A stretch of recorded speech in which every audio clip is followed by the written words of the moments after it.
Hey everybody, this is Dr. Ben Pearl with FitFoot U. So today I'm going to talk about my Morton's Neuroma and what I do post-soccer as a regimen to help keep it loose and decrease the pain. So a lot of you have thought about different types of things you can put in your soccer cleats for neuromas. We look at something like an orthotic. Now if something is a little more rigid, sometimes that can be a problem because if something is too rigid, even if the forefoot has cushioning, it might be a little bit too much pressure up on the forefoot at the extension plate at the end. So sometimes we'll use a softer EVA. This is something that I use for my own soccer cleat, and the reason I use that is it's nice and soft. It fills up the cleat space so I don't have too much toggle. When I get too much toggle, that will create pressure right over the Morton's Neuroma. So what is a Morton's Neuroma? Well, what I'm going to do is I'm going to show you right on my foot where the neuroma is. So it's right about here between 3 and 4. Now, when there's pressure, and you can see I have a little bit of a underlapping toe on the 4th toe, that puts more pressure on that neuroma in that little space right there.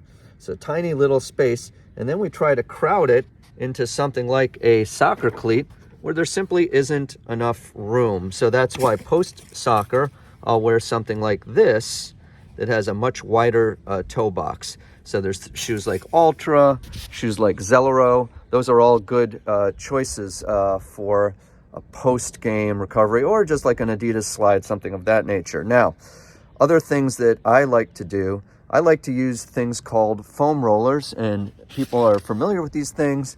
You can roll your foot right over the area.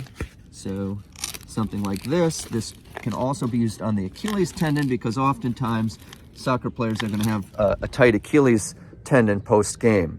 The last thing that I like to do is a little bit of distraction. So what I do is I distract the toes themselves just to create a little bit of separation. Now, you'll hear about things like correct toes that you can use, and I use those sometimes also. Those are good to create space. Sometimes though, they'll create a little bit of irritation, so you have to wear them for limited amounts of time. Finally, you can look at a stretch called neural flossing. There's videos on that. You can look at one of my other videos. I have some intrinsic foot exercises, an explanation of neural flossing. Then separation of the toes is good as well. And then finally, when you put pads underneath the neuroma, so let's say that I was putting a pad underneath the EVA orthotic that I have. If I put a pad underneath this, sometimes that's going to create too much irritation because of the volume. So in some cases, a relief pad can be good, but in other cases, it's just simply too much pressure, especially in a tight soccer cleat. So you've got to figure out different ways to game your own neuroma. I'll look forward to any feedback that people have or questions. You can reply here. Till next time, this is Dr. Ben Pearl with FitFoot U.